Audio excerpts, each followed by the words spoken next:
get us started with some rivalry week college or high school football. All right, we got a lot to get to today. There's a lot of big games. Last game before the playoffs start. We're going to be seeing a lot of these teams either play each other this week or be playing each other again in a couple weeks. First one, a couple of ones I looked at due to the local importance of these games. Akron East, Akron Ellet. East 5-4, Ellet 4-5. Not a huge game as far as playoff implications probably go, but definitely a big game for everyone in this area, as well as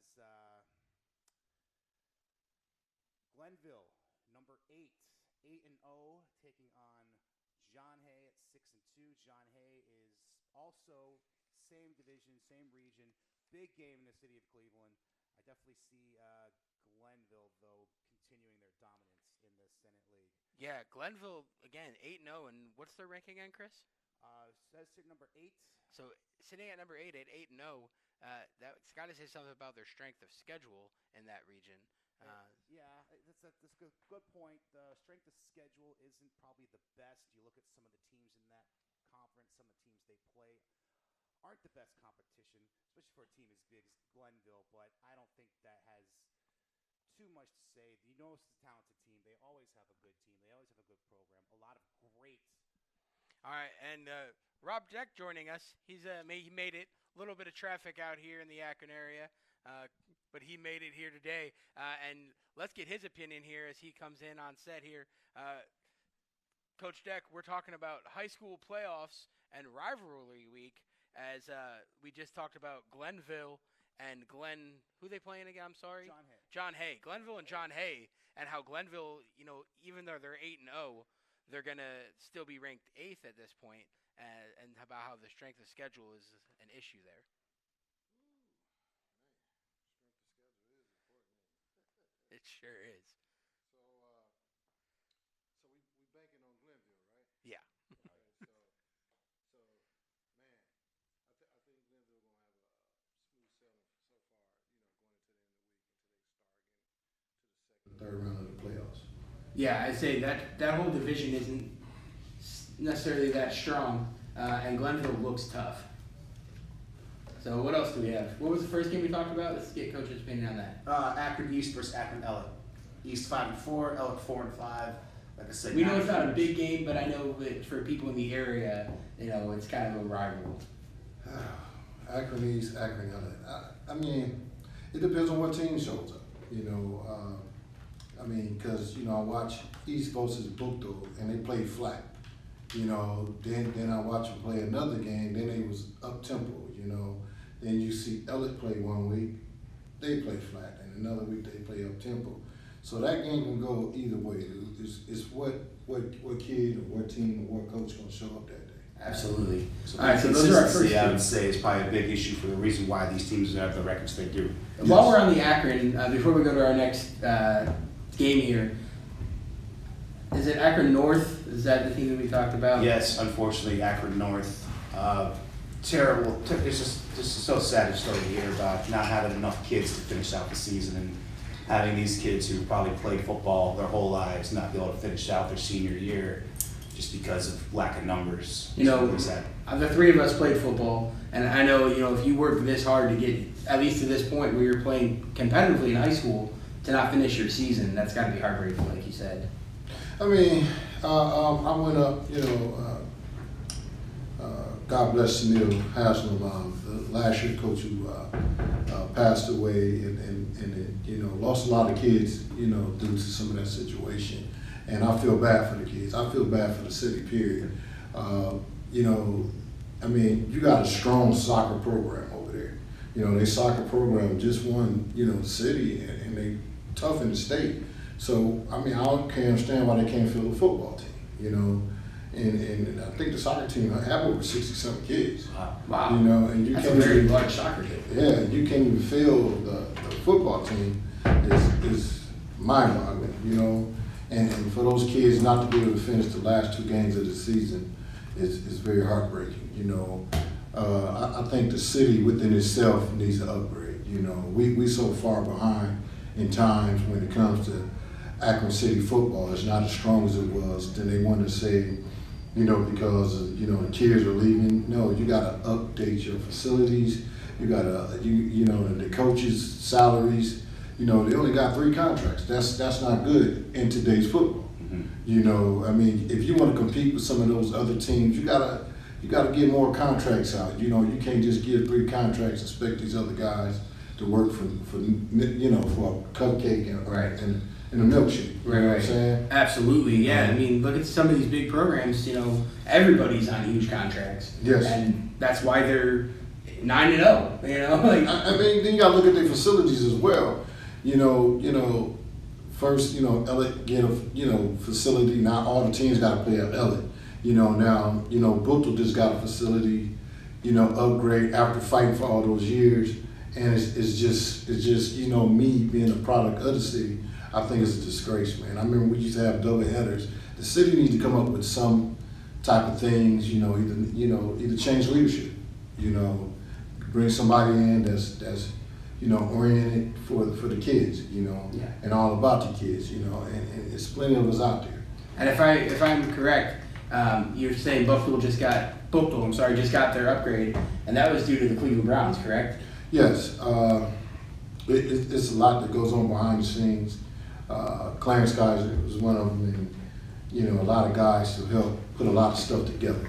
But then here comes everybody else want to get credit for something that they didn't get started, the footwork for the main project, and it's just it's a mess. Yeah. It's a mess that you need to get cleaned up.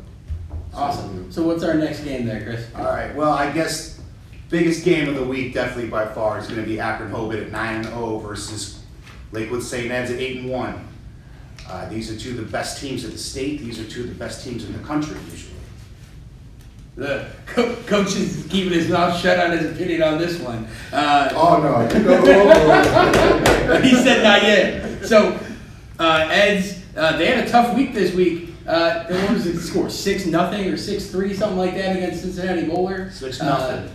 2 field goals. 2 field goals. You gotta what look is it, Thursday night football? I don't get it, but you gotta look at it. Both teams are playing competitive. They got competitive schedules. You got St. Ed's and you got Moeller. It was a drooling match. And they went head to head at it. And some people, it comes to coaching, and people don't understand that. Well, because they blow one team out, they're not going to. These are well coached teams. So, you're not going to have no blowout. And that's the type of game that you really want to go watch and go see. And Ed's just got down there to make, did their thing, kick some field goals. Moeller, made some crucial mistakes, and you can't make crucial mistakes against good teams and expect to win. Yeah, that's a Division I versus Division II, right? Ed's is Division I, Hovind's Division II. How big of a difference is that in the division side? Division side, me personally, I think Division II is the best divisions out there. They're the strongest division out there. Division I is good. Division III is okay, but Division II is one of the strongest and powerful divisions in the state of Ohio. Later in our segment, once we get to the teams, right, who we gonna, pick, blah blah blah. But St. Ed's gonna come out. They're gonna battle. It was a close game last year. I'm going with Lamar Spurlin, Ohio Mr. Football, baby. Yeah. That's my guy, man. And Hovind they got a solid team. They're young. They're aggressive. And come next year, they're only missing one guy off the defense, and probably 2 or 3 off the offense. Yeah, they have a lot of sophomores and juniors on that defense right now, and we're lucky enough to see them every now and then, and that defense is tough. It's tough. And, as you were saying about Division II, I'm looking at it right here. Hovind, Austintown, St. Vincent, Solon, that's just in our region as far as Division II goes. Division II is a very tough region, I have to agree. Number 2 in Division II, Region 5, Painesville Riverside. That's from our neck of the woods. That's from our neck of the woods. A team that we have seen blow out some of the teams in our area many times over the years. Yeah, including us when we played. Yep. Including Geneva.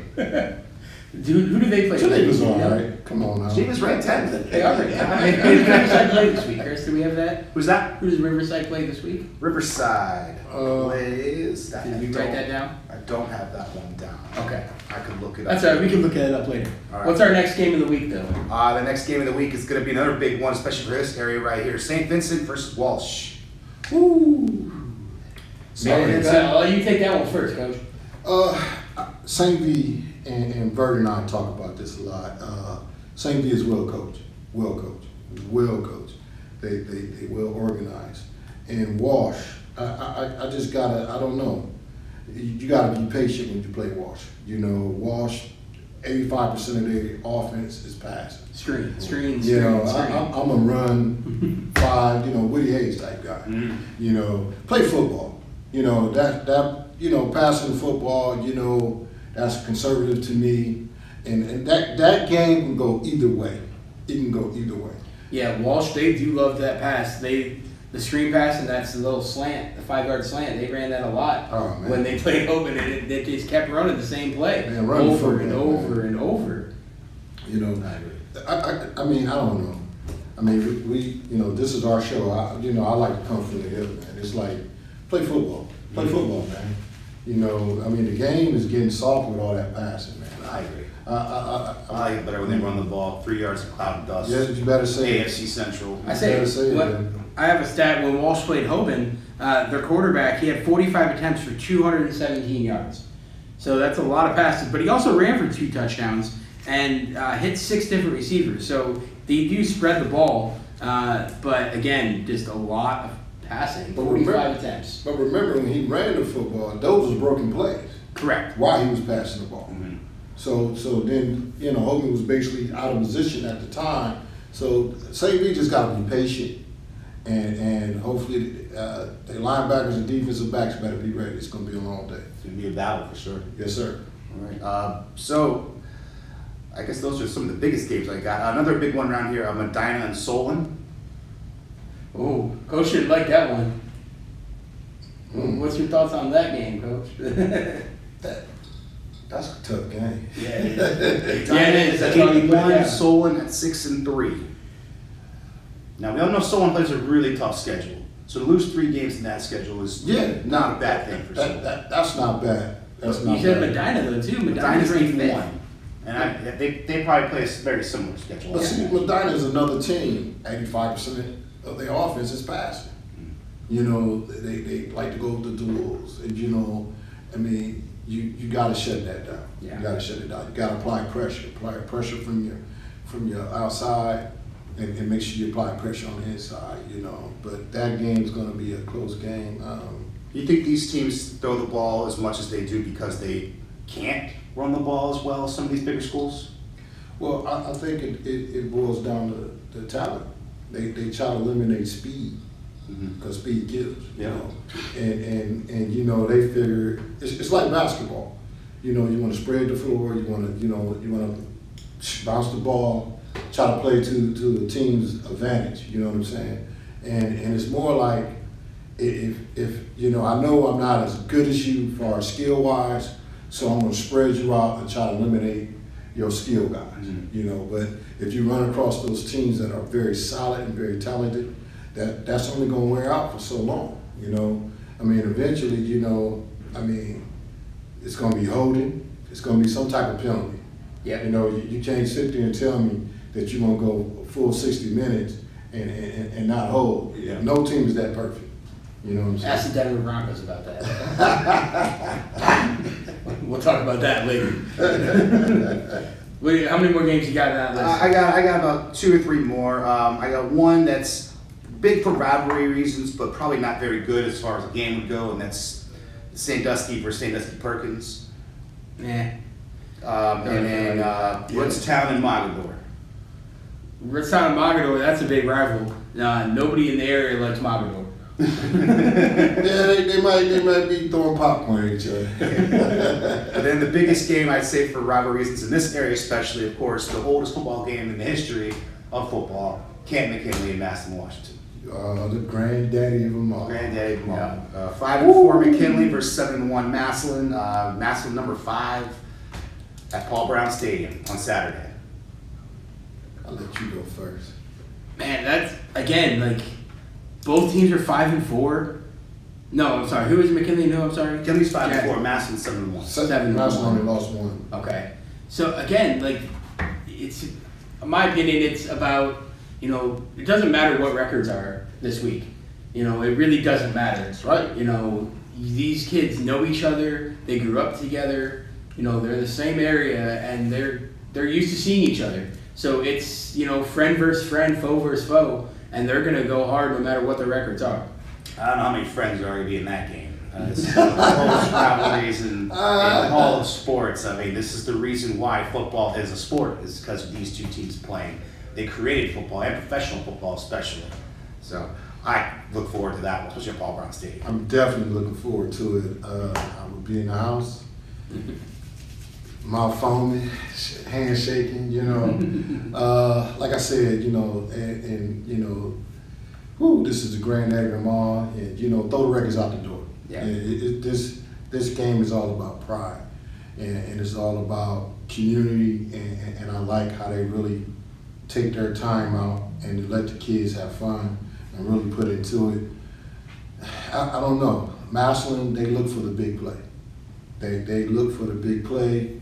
McKinley is on the roll right now, and McKinley is rocking in the Federal League today. As we speak, they on a 4-week run, and they've been averaging like 40-some points a game.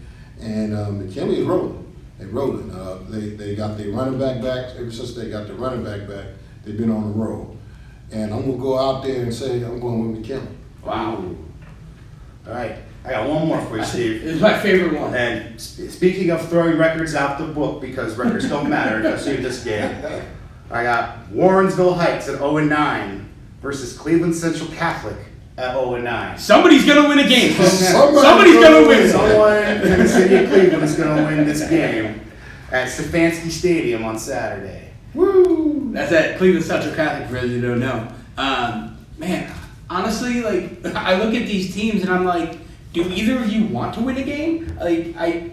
We looked at their records and they both have been getting blown out by teams, and they're not even close. Yeah, I think that Warrensville, I think would have to have the edge in this game. I don't know. I think I give it to Central Catholic. The They're Central at home. Catholic's at home on a Saturday afternoon. And they had a game they lost by 2 points. I think that was their closest, but everything else has been a blowout.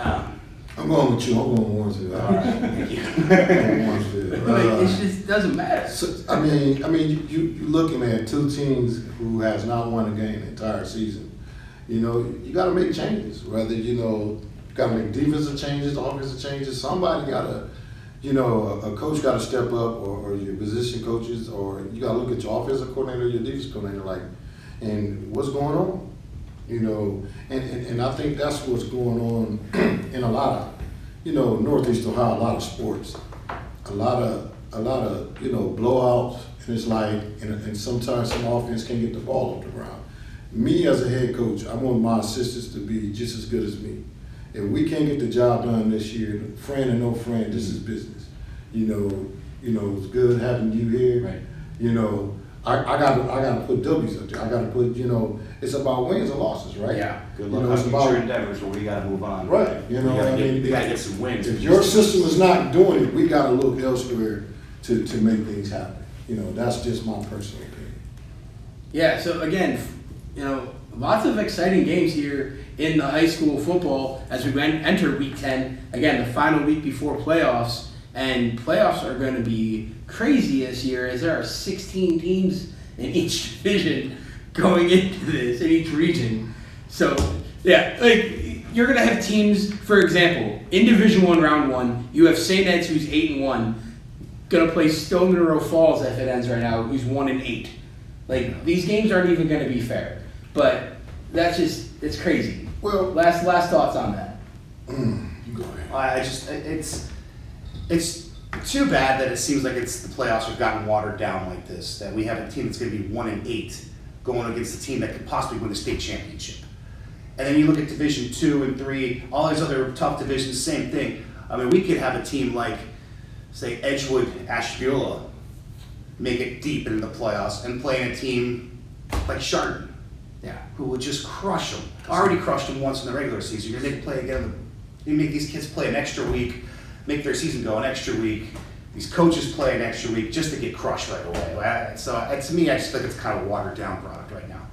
Last thoughts on high school football? I'm with you guys. I think the 16 teams is too much. They need to go back. I get it. When the epidemic was here, they wanted to, make sure all the kids had a chance to play throughout the season. Ohio High School Athletic Association need to go back to the old format. It's like you said, you take a team such as Chardon, who already destroyed a team during the season. Now you got to play this team again. How you expect your kids to get up for a game like that? Right. Knowing they've already lost to that.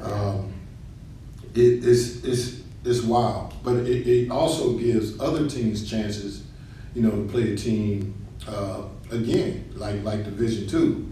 I'm looking for some rematches in Division II. Yeah. I think that Division II rematches is going to be, if it happens, It'll be fun. It's going to be interesting. Hoban has a chance to play again with St. V. He has a chance again to play against Walsh.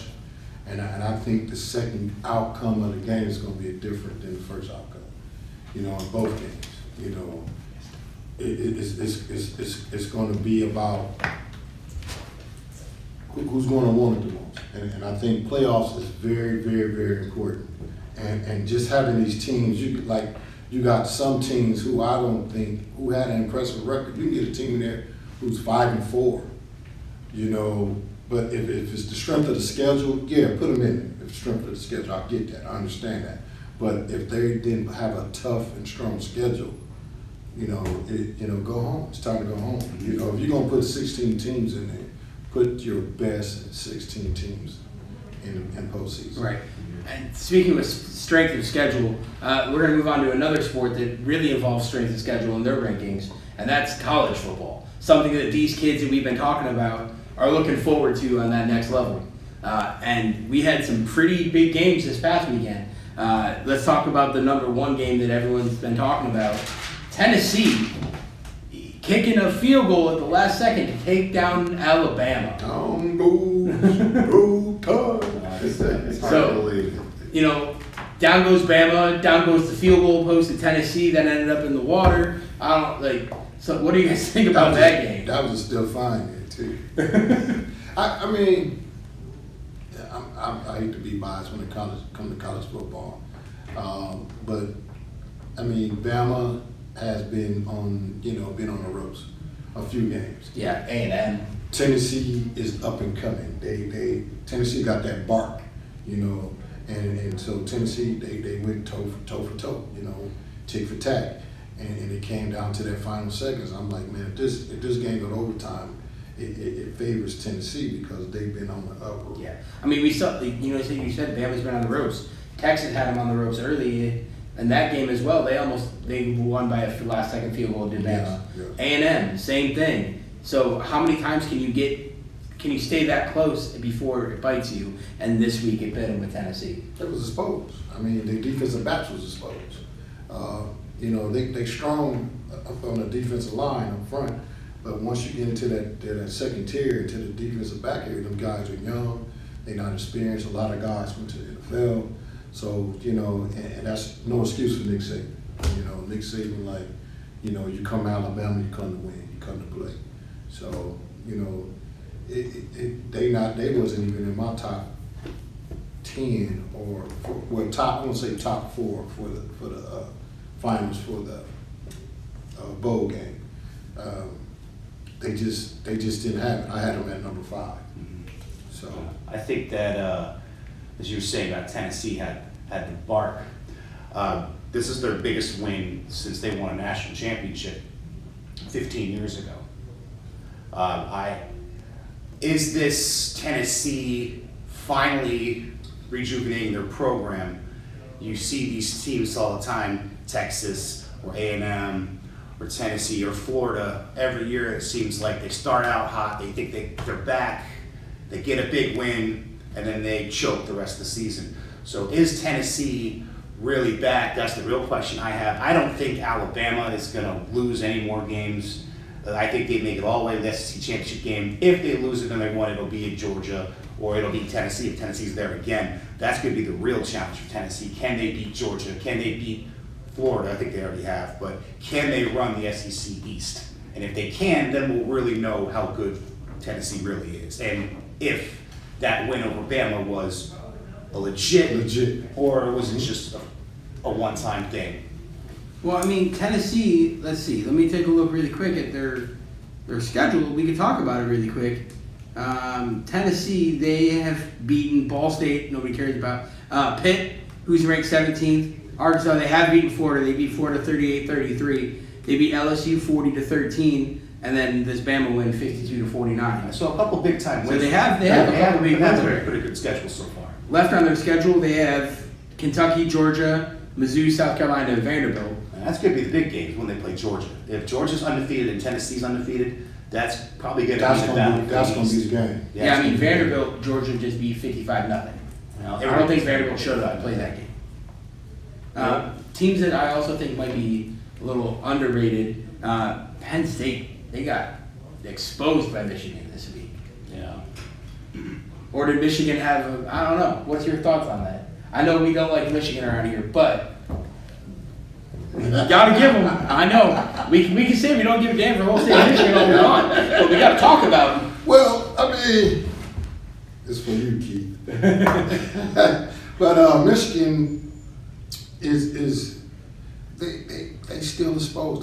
They haven't really showed me nothing because Penn State is not as powerful as as the team in the past. If you get what I'm saying, Penn State is rebuilding. Michigan, I think, is rebuilding, and they just Penn State made baby mistakes. Rookie mistakes. Yeah. And then they got lost once that running game got to clicking. So, they got young linebackers. Linebackers got to be able to field and go sideline to sideline. And that's something they didn't do. Chris, your thoughts on Michigan? Your favorite team? You know what? This is for my friend, Darren. Oh, God. He's my friend, Michigan, it does look good. I hate to say it. I feel like this is year 2 of them actually looking like a competitive team. Harbaugh's finally put out a good program, it seems like. It's only taken them 10 years, but they finally look competitive. I think what's going to happen is if they can keep running the table, that game at the end of the season is going to be the biggest game. It's going to be what we're used to seeing with Ohio State and Michigan, a game where it really matters. What we're used to seeing, you mean back 20 years ago? Okay, back when we Sorry, were kids. Chief. Back when we were both of our friends, same guy. Yeah, gotcha. So some other big upsets. Utah ranked at 20 last week, upsetting USC by 1. That's Utah at 20, USC at 7. Sheesh. So, I think it's just showing Utah, it took them a while, but they've reached the level that they were supposed to reach years ago. They're finally in the Pac-12. Yes. They're being competitive. They won the Pac-12 last year. The depleting Pac-12. Well, I think the Pac-12 could still be competitive with the 10 teams it has. I mean, it's not going to have UCLA and USC, obviously, 2 staples, but you're still going to have 10 pretty good teams in that conference. And they can always add San Diego or BYU or something. Cincinnati, yeah. I mean, the Utes has come a long way. Wow. That program, they a lot of those kids are staying on. Yep. Instead of going out. And they gave Ohio State a run in the first half last year in the Rose Bowl. Yeah. The second half was another. Yeah, I know, as it always is with Ohio State. But we'll talk about them in a minute. I think it's actually helped the entire state of Utah because you see how good BYU has become in the last few years because of Utah getting so good, and Utah State. Yeah. It's actually up the competition in that state as far as football goes. Because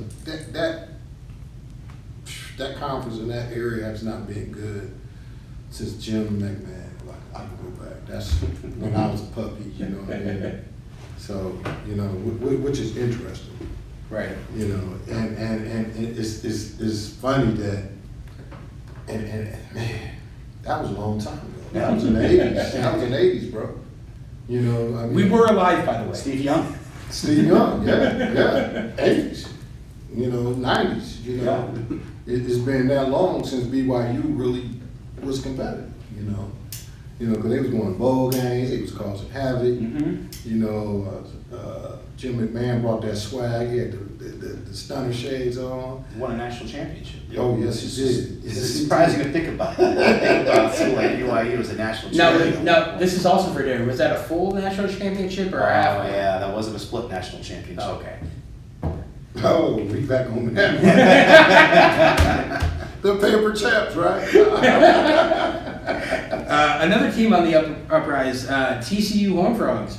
Like they're showing they know how to play some football. They are still undefeated as they took down number 8 Oklahoma State in 2 overtimes this week. 43-40.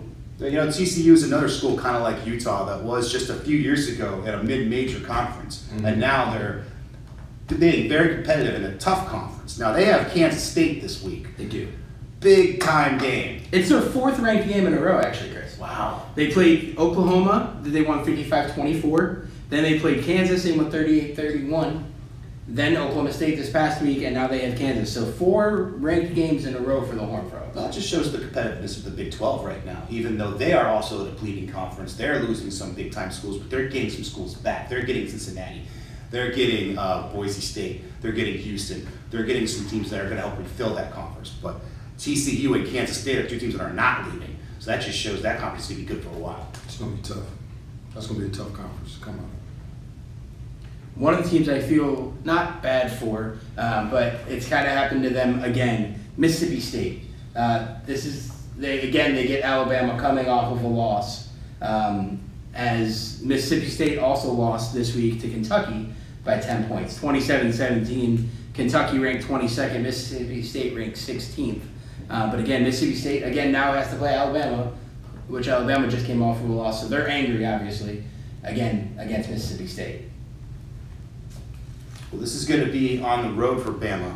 This is going to be a tough one for Mississippi State, though, even though it's at home, because Alabama, like you said, is mad. They are fired up. Saban's not going to let this team go out there 2 weeks in a row and get beat. They are going to come on fire and ready to play.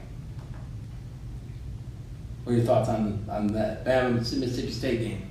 I feel sorry for Alabama players in practice this week because Saban probably got practice clothes, and like you said, he's going to come out. They're going to be fired up, and Mississippi State better buckle up their helmets. And it's going to be a ball. It's going to be a burn. Absolutely. And I got one more game of the week from college, and we can talk about the team that we all love. But James Madison finally made the top 25 for the first time ever in the history of the college program, and then proceeded to lose to Georgia Southern 45-38. So they were there for all of a week, and then now they're gone again. Well, there's still time for them to come back. I mean, they could still win out in that conference and probably still finish 25th. So that was a close game, right? You said 45-38? Yes. That wasn't like a blowout, but They do have Marshall next, and Marshall beat Notre Dame. that's true. Marshall's been playing tough football. Mm-hmm. So, I got one here for you, Steve. What's that? This is a big rivalry for this area, especially. We got a battle for the wagon wheel. Akron 1-6 versus my alma mater, Kent State 2-5 at Dick Stadium. Yeah, so that's a perfect segue into next week. That was all last week games, but that's perfect. That's so Akron and Kent, what are their records? Do we know? I just said 1-6 for Akron, 2-5 for Kent State. Oh, so they're both doing great. Well, Kent State's kind of down year. You said Akron's 1-6. Akron's 1-6. At least they won a game this year. They're not ranked 132nd in college football. It'll be at the beautiful Dick Stadium. I like to see Kent State come out there and just run away with it, just like the old days of Josh Gribbs. I got to go with Akron. I mean, I like what they're doing there. They're rebuilding, and new head coach, new staff, everybody trying to get settled, buy into the system. They had some tough games. They played Tennessee. Mm-hmm. They had some, Michigan State. They played some tough games. Games you think they should have won, they're not winning. Well, and to that fact, you want to talk about teams that have played some big boys. Kent played Georgia. And Washington. And Washington. And Oklahoma. And took it to them. And they did. And, Georgia just beat Vanderbilt 55-0. That Kent game was close. Yes. Barely. So, I don't know. I think as much as, I don't really like either one, I think Kent might have the edge. I'm going with Akron, man. I'm just a kid from Akron. You know what I'm saying? I mean, that's fair. Some other games of the week, we'll save the best for last. TCU is playing Kansas State. We already talked about that a little bit. Penn State, they have a chance to bounce back against Minnesota this week. That's at home at Penn State. Alabama, Mississippi State, we talked about both of them coming off tough losses. Let's see. Oklahoma State's playing Texas. That'll be a good game. That's number 11 versus number 20. And then you have UCLA and Oregon. I think that, to me, might be the most intriguing game of all of them, especially ranking-wise, as UCLA's 9, Oregon comes in at 10. I'm pretty sure it's the only top 10 matchup we have this week.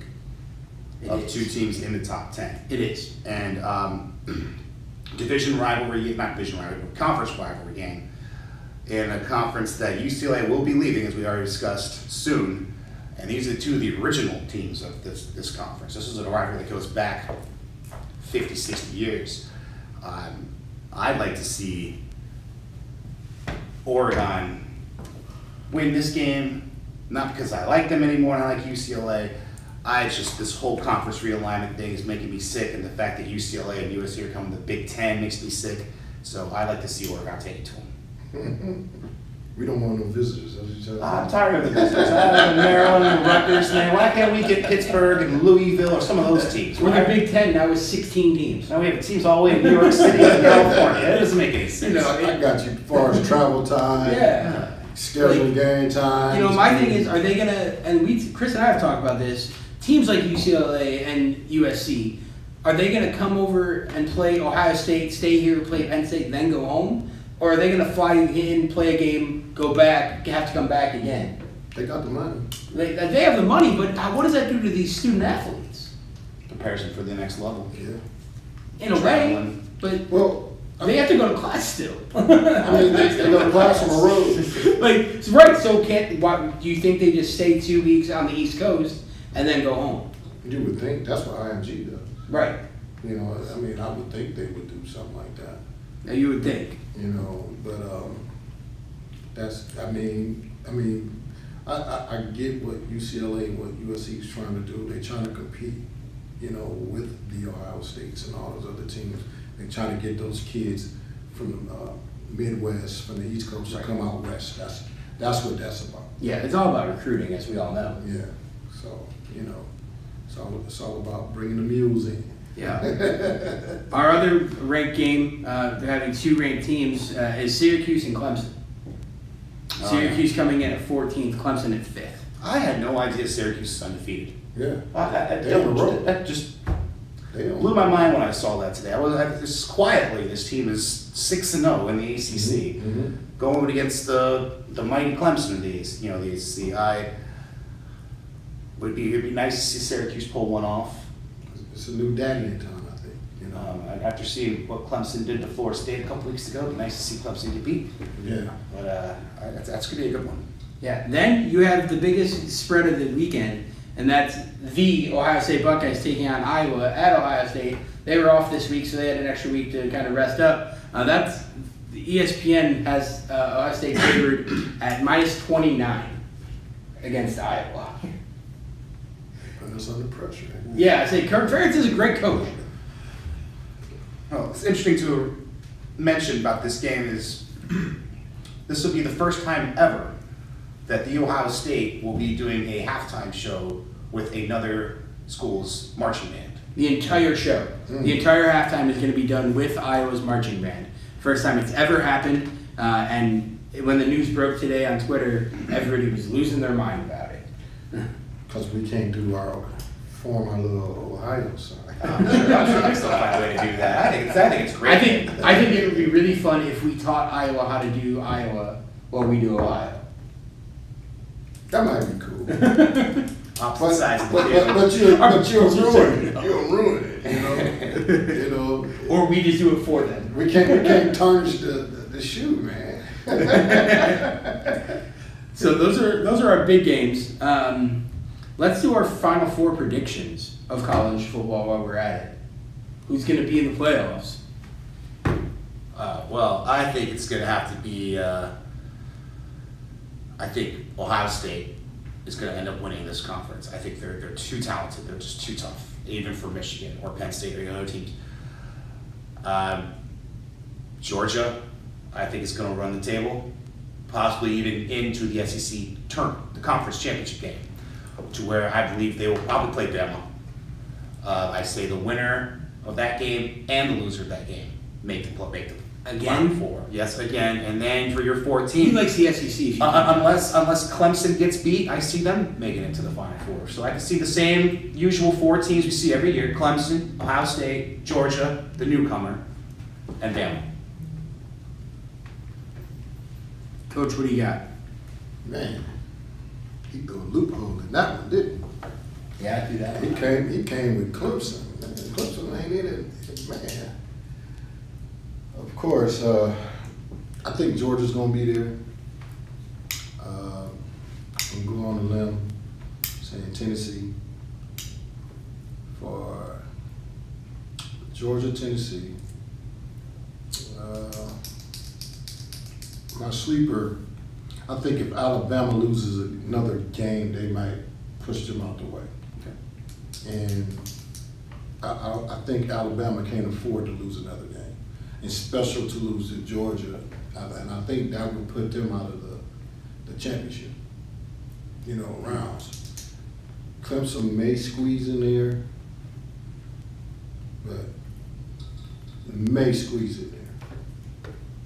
So, and of course, y'all know I'm going with the Ohio State University, and the Ohio State University is going to win it all. All right. I like the sound of that. So, you talked about Alabama not being able to lose another game. Let's look at their schedule. Mississippi State this weekend, at LSU, at Ole Miss, who currently is ranked number 7. I don't even know who that other team is, but that at Auburn. Let's see who this other team is.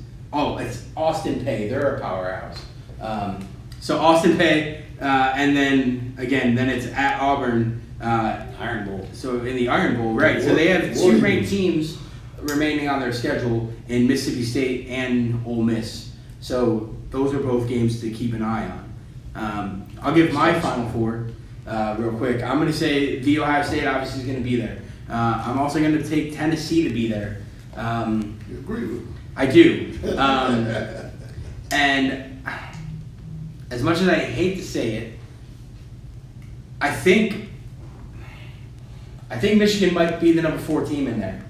As much as I hate it. I hate it, but they're showing that they know how to play the game. Yes, they may not be in their championship game, but it's been proven time and time again that doesn't necessarily matter. As much as I hate it, I can see them being there, and then Georgia being number 4. It's interesting because you both said that Tennessee and Georgia would make it, considering that one of those teams won't be in the SEC championship game. Correct. Both are in the East, so you're both saying that one of those 2 teams are going to not make the championship, and yet you're saying 2 teams Correct. are Not in not championship even going to make games. the conference championship Correct. game. They still make the playoffs. Correct. It's gonna be a That's day. interesting. It's gonna be a day. It's gonna be Only surprising. difference is he picked that team up north. Oh yeah, I know. Right. I did. I mean, they're playing good ball. Like they really are. As much as I hate it, and honestly, no. You know what? I hope they win every game until they play the Ohio State and we blow them out of the water. Sorry. That's just how it is. What do we got next, Steve-O? All right, so let's go to the NFL. We're making that progression up in ranks. The one thing I want to talk about, I know we're not going to talk about them yet. Oh my God. So one thing I want to talk about is Tua and how much that hit on Tua and the concussion protocols has affected this league since that happened. So the first time when Tua got hit, he obviously fell, hit his head on the turf, got back up. They kept the camera on him and had watched his body collapse on the field. Then he went off. The doctor said, "Oh, he's fine. Put him back in the game." That right away to me is a red flag. But then to come back the next week and have it happen again, obviously we all know that doctor got fired. Things have been happening since, and the aftermath of that with the roughing the passer calls is affecting games. What are your thoughts on Well, that? it actually absolutely has affected games. No, that's what I'm saying. We see what happened in Tampa, and we saw what happened last week with the Raiders. It's changed the way these refs are reffing games now. And I understand they're trying to protect these quarterbacks because concussions are serious, especially for a quarterback. You hurt yourself that way. But that goes back to the offensive line, the coaching. This isn't about how the guy tackles, because both those tackles were as clean and as natural as a defensive coordinator you would love to see a tackle that way, pressure that way. So if the offensive line can't protect their quarterback, it's not up to the refs to do it. I agree. And like you said, you have these guys, 6'3", 6'4", 6'8", 250, 260 pounds who are coming in for these tackles, and they're already putting all of their body weight, all of their force towards hitting that quarterback, and you want them to just vanish out of thin air and not touch it. I don't understand what they want these guys to do. Well, for one, I think it's soft football. You might have to put a skirt on them or put a flag on them. Put a red jersey saying you can't hit me. I get it. I'm from the area where we used to bang quarterbacks bad, but my thing is with the Tua, he should never play the final week. The doctor got fired to cover their tail. Correct. He was the scapegoat. Yeah. If you don't know that, you should know it. Now, with the tackling, it was clean tackles, and like these guys are saying, how are we supposed to tackle the quarterback?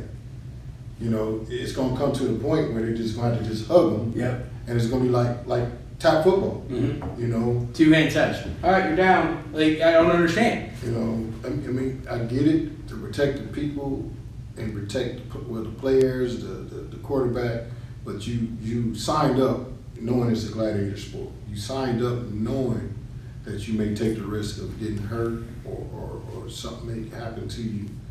That's the risk you take. And I get it, they want the superstars to play, they want the big money guys to play. But you paying this guy to play the edge X amount of dollars to destroy this guy, but now I can't hit him. Mm-hmm. Now you're telling me I can't do my job. Right. So I think they need to go back to the board and what is targeting, what is roughing the passer. You got to define it. I can't control my body After you launch, and yeah. I'm 200, 300, 400 some pounds solid coming in and rushing at this guy. And that's what I'm paid to do. Aaron Donald, you ask Aaron Donald once he come around that corner to slow up. Right. Miles Garrett. Now he's taking a chance of getting hurt. Right. Because he got to slack up. Most guys, like what I know what a lot of coaches teach for the edge guys and guys that's rushing, once they're rushing, aim for the ball.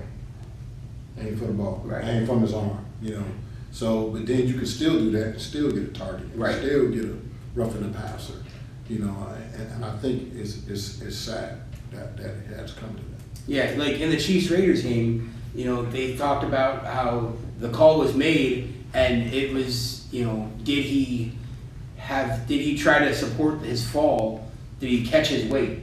Did the defender put his arms down so he didn't put all of his weight on that quarterback? So now they're asking these guys to kind of break their own fall, so they're not putting all the weight on these guys that are smaller than them by way of position. Quarterbacks are smaller than defensive ends. Not that much. Some of them. But again, Mahomes is a pretty big guy. Did they put their weight? Did they put their full body weight onto somebody, or did they catch their fall? And I don't think you should have to try to think about, I got to catch my fall, because that guy can get away then. If you're trying to slow up, like you said, you're trying to slow up and prevent from hitting him, he can get away from you a lot easier. I don't know how to feel about it. I just hope this is trickle down into the college rankings. We start seeing these same things. We've already seen some of these same penalties trickle down. The targeting is huge in college. There's a lot more of that going on in the college than there is in pros. But you don't want to see these sacks. You're going to have these kids who are blue chip 5-star athletes, pass rushers, not being able to do anything to jump their draft status because they have to, like you were saying, play soft, play slow, and risk injury and risk not doing what they were signed on to do. Yeah, it's a big problem, and we can, later down the road, we can bring in coaches and ask them, what are you telling these kids? I don't know if you have any insight on that. What the coaches are now having to tell their players. I don't know if it's, like you said, if it has trickled down yet. To, hey, how do you change coaching a defensive end so that you're not getting these calls? They're teaching them to come up high, all in the chest area, and like I said, aim for the football. Okay. Like aim for the arm, stuff like that. But then they got the collar rules. Suppose you grab a guy by the collar. I mean, how am I supposed to take the guy out? And also, you have with the targeting, the leading with the crown of your helmet. If you're aiming for the chest and the top of your head hits their chin, then you're going to get that penalty. All right, so let's go back to high school. It's a perfect segue back into it. All right. As far as divisions, Division I, Region I, these are my picks here. As far as St. Ed's, Mentor, Cleveland Heights, Kent McKinley, Medina, St. Ed's. I'm going with Archbishop Moulton to win it all. For Division II, I'm sorry. Out of all the teams that's going to be in Division II, let's see here. So you're going Moeller to win Division I? Yep, I'm going with Cincinnati Moeller to win Division I. Division II, out of Avon, Highland, Toledo, Central Catholic, Wayne, Anthony Wayne, Avon Lake, Massman, Lake, Westerville South, Watkins Memorial, Big Walnut. Who else I got in there? Riverside, Hoban. Archbishop of Riverside, Hudson, Austintown, Fitch, St. Vincent, St. Mary, Nordonia, Walsh, Jesuit, and Barberton. I'm going Akron, Hoban. Where do you got Winton Woods finishing in that division? They ain't there. They are in there. But I got them. So that's a trick question to me. Winton Woods. That coming out of there, coming from Winton Woods, I'm gonna come with you. Because I got my notes right here. So okay. So out of that region, I think they're in what? Regions, what? 7? Region 8. 7, 8, yeah. I didn't put 8 on here because I knew they was coming out of 8. So it's going to be between Winton Woods, it's going to come down to Toledo Central Catholic. Okay. Toledo Central Catholic going to come out of Region 6, and Winton Woods going to come out of Region 8. Out from that yep. that region. That's what I'm thinking. And Archbishop Hoban, I'm picking Archbishop Hoban, and for their matchup, I'm thinking it's going to be St. Vincent, St. Mary. Oh, a rematch. The rematch. That's what I think it's going to be for that region. Okay. For the Final Four. Okay. Y'all hold me to it now. And then, Division 3, I'm going with Chardon. 3B. Division 4, I'm going with Glenville. Yeah. I think no team in that division can beat Glenville. I don't care who you is. Glenville's on an almighty high. This is Coach Gann's year. You heard it from me. This is his year. This is his year. So if you in that division, y'all gotta go. It goes to Glenville. Goes to Glenville. Division 5. I'm going with South Range. Okay. Division 5. Canfield, South Range. Yep. South Range. Division 6. I'm going with Marion Local. Wow. Division 7. I'm going with Waynesfield Gosson. I know my stuff, man. Come on. Okay. Those are the hardest ones to predict. Division 6, Division 5, Division 7. I did my homework. Years. I did my All right, homework. well, I'll start backwards here. I'll start Division 7. And I'm going to go Warren JFK. A side note, I was in high school. We played Warren JFK because we lost a team that year, so we had to schedule them right away. They killed us. They came flat out, smoked us. They knew what they were doing. These kids were ready to play. Division 6, once again, I don't see anyone beating Kirtland. They're unstoppable every year, it seems like. Me being not that from far in that area, I see them play a lot. They're always tough. Division 5, I'm going to go with, oh boy, that I couldn't even tell you off the top of my head. Division 5. Let's go with Cardinal Mooney. They're always tough in that division. I know they're not having their best year, but that's always a team you can never count out. Division 4, I'm also going to go with Glenville. Ted Ginn, the man deserves a national state championship. He's produced way too many top tier talents and not put up a championship yet. Division 3, Chardon, again, love Chardon, also from my hometown area, love them. Division 2, I gotta go with Akron Hogan. They've done nothing to say that they're not going to win it all. And then, of course, Division 1, I'm going to go with Moeller as well. All right, so now it's me. I see it because he knows I'm about to throw a playoff. He knows I'm about to throw a wrench in all their plans. I'll go Division 1 first. You know, you guys want me to say Moeller, but Eds has already proven they can beat Moeller. But I know. But here's so I'm gonna take Eds, but my dark horse, and I'm gonna pick a dark horse in that division just because they've had a heck of a season. That's Cleveland Heights. Cleveland Heights is 8-1. Why not? They're gonna be a dark horse, but I'm gonna say Eds is gonna be my number 1 choice. Division 2, I'm riding with Hoban. They're, like I said, their running back, he's killing it. Averaging 4 touchdowns a game. It's wild. Division 3, Chardon's going for their 3-peat. They're going to win it again because that's what they do. Division 4, we're going Glenville. It looks like we're all hanging out together there. Division 5, I don't know much about Division 5, to be honest with you.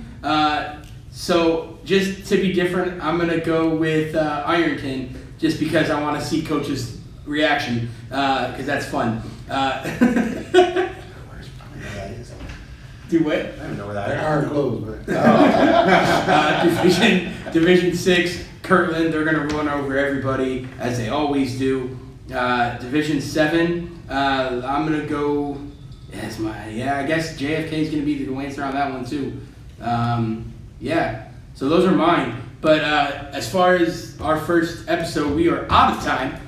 So thank you for joining us. Make sure you check in next week. Again, this is the Clearviewmedia Sports Podcast. Chris Hook, Rob Deck, Steve Baker. We'll see you next time. Yeah. I guess that's a wrap, folks.